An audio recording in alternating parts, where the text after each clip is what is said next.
Ready to go! Alrighty, ladies and gents, welcome to another YouTube video. We are pretty much 1 month out from the Devon Larratt and Michael Todd showdown in Dubai, and there's been so much information coming in from Devon, from Michael. The amount of content from both those guys and the opinion-based content has been heavy, lots of it. And 1 month out, I just wanted to kind of reflect on where things were at, reflect on what we've seen so far in this journey, and kind of, I don't know, update what's going on in terms of my opinion. As I mute my computer there, I do apologize. But anyway, so far since this match has come about, we've seen a real evolution in both of these guys. We've seen very different approaches in their lead-ups, and some obscure from both of them. The obscure factor from Devon is more obvious and well documented. It's that he's coming off the back of the deep vein thrombosis, where he was really out of action for a while, and he's taken the approach of the pancake. He's taken the approach of get big, get heavy, get strong. He looks like he's focusing on hand control. The key difference in his approach to what we've seen before is he's going for power. He's not going for endurance. I think he wants a decisive control-based victory, and yeah, I think that is different. The big version of Devon, the kind of fat version. Not that he is that fat. Let's face the reality of it. He's not that fat.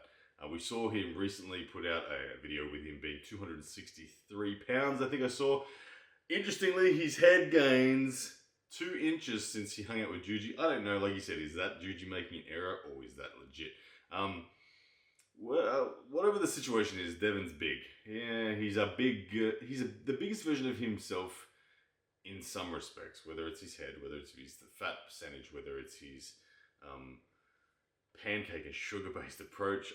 Whatever it is, it's a different version of Devon we've ever seen. Now, on Michael, on the other hand, we've got someone who's recently established a YouTube-based career. He's since his time over in Dubai with Larry, where he was preparing for, ultimately hoping for Levan at the time, falling short of getting the match with Levan due to politics and administration and red tape, resulting in a match with Devon.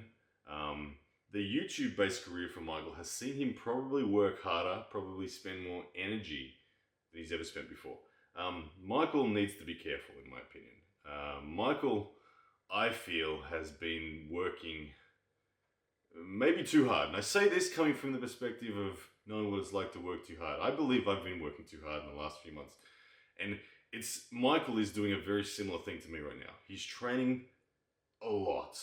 Even more than I'm training. He's getting table time with everyone. There's a different content, different day, different elite arm wrestler that he's pulling.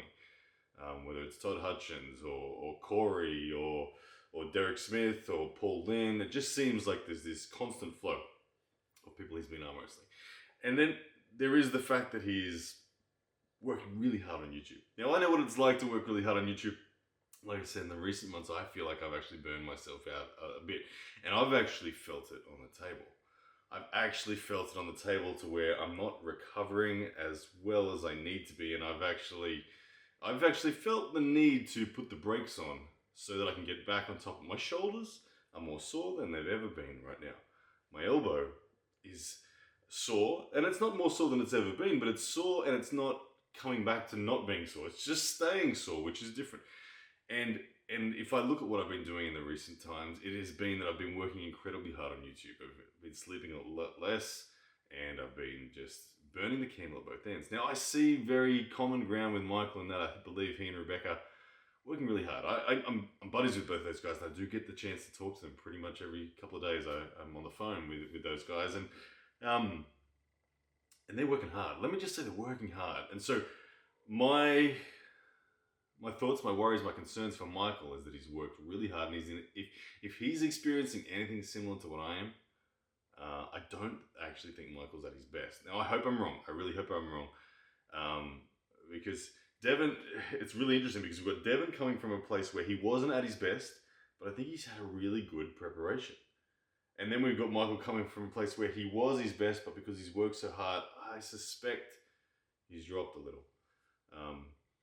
Now, where things go, we're still a month out. I think Michael is going to rest. I think Michael's going to call it quits on the crazy table time based YouTube career that he's got going at the moment, and try to sleep more, relax more, eat more, and just lightweight rehab. Get ready for this match because this is a big match. And Devon's probably just going to keep on doing what he's doing. I think we've seen potentially, like I said, a peaked Michael, perhaps peak and damage himself a little, and then hopefully we're going to see a return. We've seen a lower base Devon peak quite significantly. How high will he continue to peak? How well have they timed their runs is the big question. Ultimately for me, guys, a month out from here, where I started heavily in the Michael camp, my prediction dial has been being dragged over consistently and steadily towards Devon. If the match happened in 3 days' time, I would vote Devon. But I think Michael's going to get on top of things. I think Michael will be better. And I'm predicting, again, that my gut feel... Now, again, guys, when it comes to my prediction, I feel like I'm going to give my prediction on the day of. Based on everything I've seen, my prediction may evolve because this match is so close in the needle on which side it's tilting that a little factor is going to be the thing for me. Right now, if the match was on, I'm slightly Devon. I think if Michael recovers, I'm slightly Michael. And I think Michael has more opportunity to run away with it in that prediction sense. But right now, I'm slightly Devon. And yeah, I don't know. It's kind of crazy. We are only a month out. It's in Dubai. It's for decent money. It's for a great opportunity. The world is going to be watching. Larry Wheels Promotions. It's a really unique time for the sport. And this match is going to be the defining match of 2021. And it's something that it's really hard and really crazy.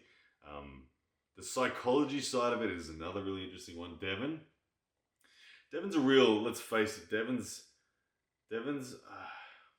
really talented at everything mental.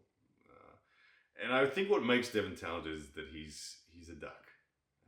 Devon is a duck. It's water. Anything you throw at Devon, it's water off a duck's back. I mean, the dude can post accidental videos of things he shouldn't post, and it just bounces straight off him. You can. It's like it's like when you're at school and you get brave and you think, that's it, I'm standing up to the fast talking bully. And you stand up to the fast talking bully and he just shoots you apart. And then you go back in your shell. Everyone who tries to out talk Devon, out trash talk Devon, usually loses. And I think this one, the weight of Devon's popularity, the weight of the troll army behind Devon, the weight of just the amount of people's support. I mean, all it takes is have a look at the polls. 81% of you guys voted that you think Devon will win. And it wasn't, do you want Devon to win? It was, who do you think will win? 81%. So 81% of people believe Devon will win. And that's largely because of the way he talks and the way he prepares himself and displays his approach. Michael's psychology coming in, this is a pressure match for him.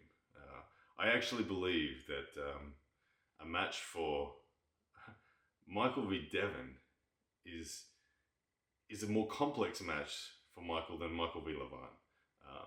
I think there's more risk on the Devon match than there is on the Levan match. So this is a pressure match. Obviously, Michael wants the opportunity with Levan. I believe Levan has said that he would actually like the match with Devon.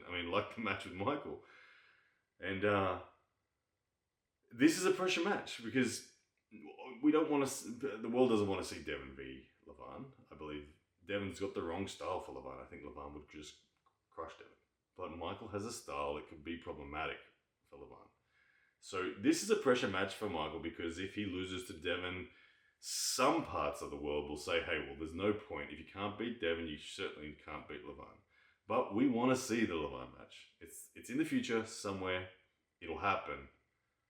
And we want to see it. So if Devon wins this match, it's an indicator of styles v matches. And matches don't necessarily indicate how another result will happen.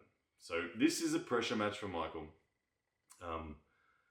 I think Michael needs to almost shut up shop, go into the zone that Michael knows best, Heal, repair, come out with a bit of unknown, mysterious nature about him. Devon's going to talk. Devon's going to gain momentum there. Michael, if he zips it, comes out in that kind of psycho look on his eyes, like, I know something you don't know, and you wish you knew it, then I think Michael, psychology-wise, may even be on top. But if Michael plays the game, which I don't blame him for playing the game, because at the end of the day, his career is YouTube, so he's going to play the game. But I would like to see Michael approach the silent killer style of psychology from here on in, just to leave some mystery. And with that, I don't know. Like I said, Michael may even win the psychology, if that's the case. Either way, we're 1 month out. The match is on a knife edge. Right now I have Devon slightly, but I expect it to be back on Michael by the time the match comes around. I don't know if you guys agree. Am I crazy? What do you think? Let me know in the comments below. And make sure you guys are jumping on the pay-per-view. Whatever you do, jump on the pay-per-view. Let's support Larry's promotions and all of the guys that are going to Dubai. And yeah, I wish I could be in Dubai. Oh my, I wish I could be in Dubai, but I can't. So don't worry about that. And yeah, guys, see you soon. Yes, that's a man!